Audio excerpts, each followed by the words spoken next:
الله الله على الهادي صلى الله الله لا إله إلا الله الله. بسم اللہ الرحمن الرحیم نحمدہ ونصلی علی رسولہ الکریم. حضرت موسیٰ علیہ السلام کے واقعے کا حصہ نمبر 5 پارٹ 5 بیان کرنے سے پہلے ہم پہلی 4 اقساط کا چھوٹا سا خلاصہ بیان کرتے ہیں، کیونکہ اس میں کافی وقفہ ہو گیا ہے. ویسے بھی پہلے واقعات آپ کے ذہن میں تازہ ہو جائیں گے. ہم حضرت موسیٰ علیہ السلام کی پیدائش کے بعد فرعون کے محل میں پرورش پانا بیان کر چکے ہیں. اس کے بعد حضرت موسیٰ علیہ السلام کا قبطی کو مکہ مارنا اس کے ایک اسرائیلی پر ظلم کی وجہ سے، جو کہ وہ اسرائیلی پر ظلم کر رہا تھا اس کی وجہ سے، جبکہ اسرائیلی نے آپ کو مدد کے لیے پکارا. اس مصری کا مکہ کی وجہ سے انتقال ہو گیا اور حضرت موسیٰ علیہ السلام کو فرعونوں کی سزا سے بچنے کے لیے مدین کی طرف ہجرت فرمانی پڑی. ان واقعات کی تفصیل حضرت موسیٰ علیہ السلام کے واقعہ کے پہلا حصہ میں آپ دیکھ سکتے ہیں اور اس میں بیان ہو چکی ہے. مدین دور تھا اور مصر کی حدود سے باہر. وہاں پانی کے کنویں پر 2 لڑکیوں کی مدد فرمائی، ان کے جانوروں کو پانی پلایا. یہ حضرت شعیب علیہ السلام کی بیٹیاں تھیں اور اس طرح حضرت شعیب علیہ السلام نے حضرت موسیٰ علیہ السلام کو گھر پر بلا لیا اور اس طرح حضرت موسیٰ علیہ السلام کی شادی حضرت شعیب علیہ السلام کی ایک بیٹی سے ہو گئی. آپ علیہ السلام اپنی فیملی کے ساتھ واپس مصر روانہ ہوئے. راستہ میں نبوت عطا ہوئی اور اللہ تعالیٰ سے کلام بھی فرمایا. عصا کا یعنی لاٹھی کا عزا بننا اور ید بیضا کے معجزات عطا فرمائے اور اس سے وابستہ حدیث مبارکہ کا بیان بھی ہوا. ان سب کی تفصیل کے لیے حضرت موسیٰ علیہ السلام کا واقعہ کا دوسرا حصہ دیکھیے، اس میں تمام ڈیٹیلز، تمام تفصیل موجود ہے. آپ حضرت موسیٰ علیہ السلام کو حکم ہوا کہ آپ علیہ السلام جا کر فرعون کو راہ ہدایت دکھائیں. آپ علیہ السلام مصر میں اپنے گھر گئے اور اپنے بھائی ہارون علیہ السلام کے لیے دعا فرمائی. اس طرح حضرت ہارون علیہ السلام کو بھی نبوت عطا ہوئی اور حضرت موسیٰ علیہ السلام کا ساتھی بنایا گیا. آپ دونوں انبیاء کرام علیہم السلام فرعون کے دربار گئے، اللہ کے حکم کے مطابق، اور بنی اسرائیل کو ساتھ کرنے اور آزاد کرنے کا کہا. حضرت موسیٰ علیہ السلام نے عطا کردہ معجزات بھی دکھائے، لیکن فرعون جھٹلاتا ہی رہا. فرعون نے تمام ملک سے حضرت موسیٰ علیہ السلام کے مقابلہ کے لیے جادوگر اکٹھے کیے. تمام لوگ اور درباری بھی موجود تھے. مقابلہ کا آغاز ہوا اور حضرت موسیٰ علیہ السلام کے پھینکے گئے عصا جو کہ عصا بن گیا، اس نے تمام جادوگروں کی پھینکی ہوئی رسیوں کو جو کہ سانپ دکھتے تھے نگل لیا یعنی کھا لیا. ان تمام واقعات کی تفصیل آپ پارٹ 3 یا حصہ 100 میں دیکھ سکتے ہیں اور سن سکتے ہیں. تمام جادوگر اپنے جادو میں ناکام ہو گئے. وہ سمجھ گئے کہ حضرت موسیٰ علیہ السلام نے جادو نہیں کیا بلکہ معجزہ ہے، اور تمام ایمان لے آئے، جس پر فرعون نے انہیں سزا کا حکم دیا کہ تم سب حضرت موسیٰ علیہ السلام سے ملے ہوئے ہو. پر جو ایمان لائے تھے وہ ایمان پر ڈٹے رہے اور شہادت پائی. اسی طرح ایک نوجوانوں کا گروہ بھی ایمان لے آیا اور بنی اسرائیل نے حضرت موسیٰ علیہ السلام نے اللہ سے دعائیں مانگی مدد کے لیے، اور حضرت موسیٰ علیہ السلام نے اپنی قوم کو خلافت کی خوشخبری سنائی. اس میں ایک حدیث مبارکہ کا مفہوم اس طرح ہے کہ افضل جہاد ظالم بادشاہ کے سامنے کلمہ حق کہنا ہے، اور یہ تو فرعون کے سامنے کلمہ حق کہا جا رہا تھا. بنی اسرائیل حضرت موسیٰ علیہ السلام کی طرف متوجہ ہوتے گئے اور فرعون دن بہ دن کمزور ہوتا گیا. اس میں حضرت آسیہ کے ایمان کی مثال بھی بیان ہوئی. پھر مختلف عذاب آتے رہے اللہ کی طرف سے، اور اہل فرعون ہر عذاب پر دعا کے لیے حاضر ہوتے حضرت موسیٰ علیہ السلام کی خدمت میں، اور عذاب ٹلنے سے پر پھر مکر جاتے. حضرت موسیٰ علیہ السلام نے ان کے لیے بد دعا کی، ان کی دولت اور طاقت کی تباہی کی. حضرت موسیٰ علیہ السلام تمام بنی اسرائیل کو رات کو لے کر نکلے. صبح فرعون کو پتہ لگا تو اس نے پیچھا کیا اور دوپہر کے وقت انہیں سمندر کے قریب پا لیا. حضرت موسیٰ علیہ السلام نے اللہ کے حکم سے عصا دریا پر یا سمندر پر مارا تو راستہ بن گیا، اور 12 راستے بن گئے، کیونکہ 12 قبائل تھے جن سے بنی اسرائیل حضرت موسیٰ علیہ السلام کی قیادت میں سمندر سے پار ہو گئے. فرعون بھی ان کے پیچھے گیا تو حضرت موسیٰ علیہ السلام کو حکم ہوا اللہ کا کہ پھر اپنا عصا پانی پر مارے. جب پانی پر مارا عصا تو پانی آپس میں مل گیا اور وہ سب تباہ ہو گئے اور ڈوب کر مر گئے. جس دن دریا پار کر کے دوسری طرف بنی اسرائیل پہنچے، اس دن یہ عید مناتے ہیں اور کہا جاتا ہے یہ 10 محرم کا دن تھا. ان واقعات کی تفصیل آپ حصہ 4 یا پارٹ 4 میں دیکھ سکتے ہیں۔ اگر آپ نے اب تک حضرت موسیٰ علیہ السلام کے پہلے 4 حصے یا پارٹ نہیں دیکھے تو ان کے لنکس نیچے دیے گئے ہیں، جس سے آپ تمام تفصیل جان سکیں گے۔ آج ہم حضرت موسیٰ علیہ السلام کے واقعے کا 5واں حصہ پارٹ نمبر 5 بیان کریں گے۔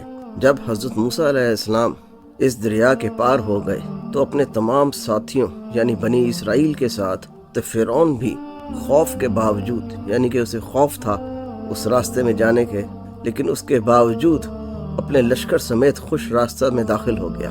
تو حضرت موسیٰ علیہ السلام کو اللہ کی طرف سے حکم ہوا کہ اپنی لاٹھی پھر سمندر پر ماریں۔ جب انہوں نے لاٹھی دوبارہ سمندر پر ماری تو پانی آپس میں مل گیا اور فرعون اپنے لشکر سمیت ڈوب کر ہلاک ہوا۔ آخری وقت میں فرعون کا ایمان لانا بھی اس کے کام نہ آیا، کیونکہ موت کے وقت توبہ قبول نہیں ہوتی اور وہ عذاب میں مبتلا ہو چکا تھا اور اس کے خوف سے ایمان کی بات کر رہا تھا، یعنی اس عذاب کے خوف سے جو کہ اس کے ڈوبنے کا عذاب تھا، اس کے خوف سے وہ ایمان کی بات کر رہا تھا۔ اب سورہ الشعراء کی آیات نمبر 65 تا 68 میں جو بیان ہوا اس کا خلاصہ ہم بیان کرتے ہیں۔ اس واقعہ میں عبرت کا بڑا سامان ہے، پھر بھی ان میں سے اکثر لوگ ایمان نہیں لاتے، اور یقین رکھو کہ تمہارا پروردگار صاحب اقتدار بھی ہے اور بڑا مہربان بھی۔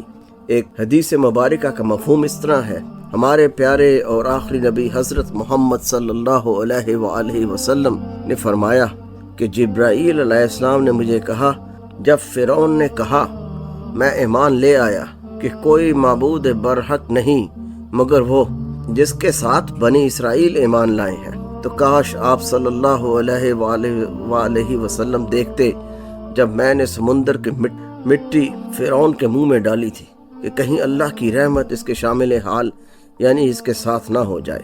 علماء کرام فرماتے ہیں کہ یہ اللہ کے حکم کے مطابق کہ اگر فرعون کو واپس لوٹا دیا جاتا یعنی اسے معاف کر دیا جاتا تو وہ پھر اپنے پہلے کفر کو ہی اختیار کرتا۔ فرعون کی غرقابی کے بعد بنی اسرائیل کو اللہ تعالیٰ نے مصر کی زمین کے مشرق و مغرب کا جس میں ہم یعنی اللہ تعالیٰ نے برکت رکھی تھی کا وارث بنا دیا۔ اس کا ذکر سورہ اعراف میں ہے، اور جو کچھ اہل فرعون بناتے تھے سب کو برباد کر دیا گیا۔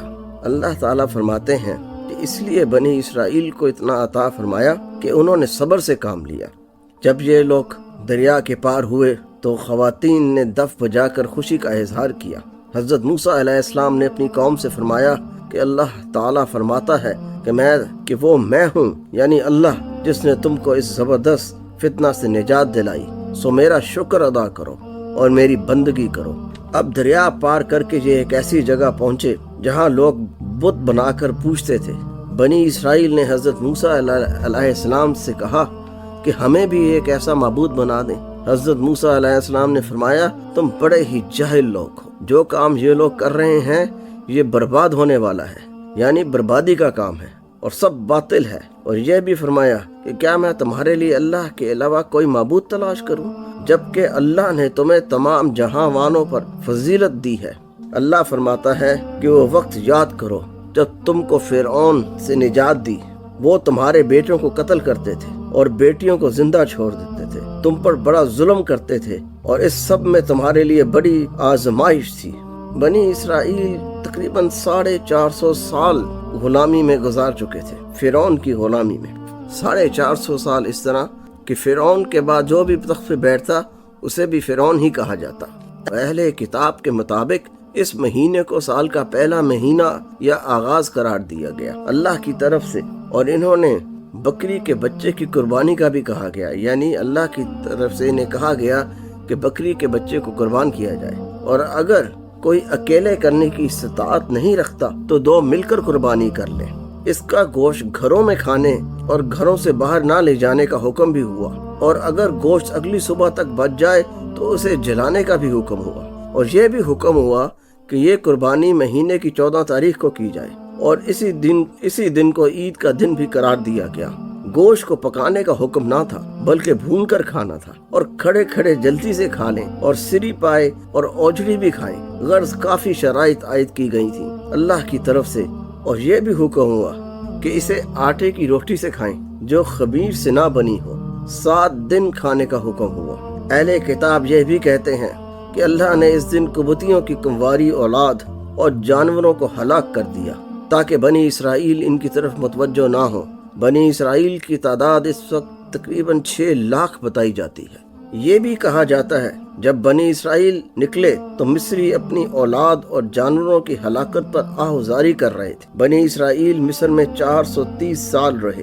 کہا جاتا ہے کہ دریا پار کر کے جب بنی اسرائیل والے چلتے تو ان کے اوپر بادلوں کا سایہ ہو جاتا، اور اگر رات کو چلتے تو ان کے آگے آگ کے ستون والا بادل ہوتا روشنی کے لیے۔ یہ بھی کہا جاتا ہے کہ ان کو 3 دن تک پانی نہ ملا، اور جب پانی ملا تو وہ انتہائی نمکین تھا۔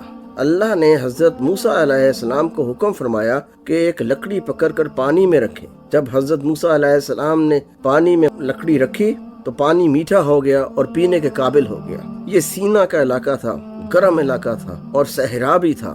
یہ علاقہ عرب کی سرزمین تھی، یعنی کہ یہ علاقہ عرب کی سرزمین میں تھا اور دور تک سبزہ نہ تھا۔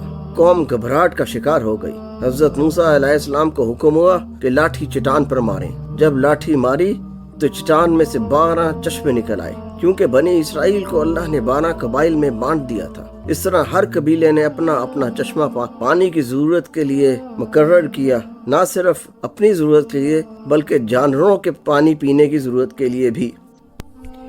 یہاں پر ہم موسیٰ علیہ السلام کے واقعے کا حصہ نمبر 5 یعنی پارٹ 5 کا اختتام کرتے ہیں۔ اگلے پارٹ کے ساتھ دوبارہ حاضر ہوں گے۔ آپ سے درخواست ہے کہ اسے آگے شیئر کریں، اور خاص طور پر ینگسٹرز کے لیے، تاکہ ان کا قرآن حکیم سے تعلق بنے۔ شکریہ۔ السلام علیکم۔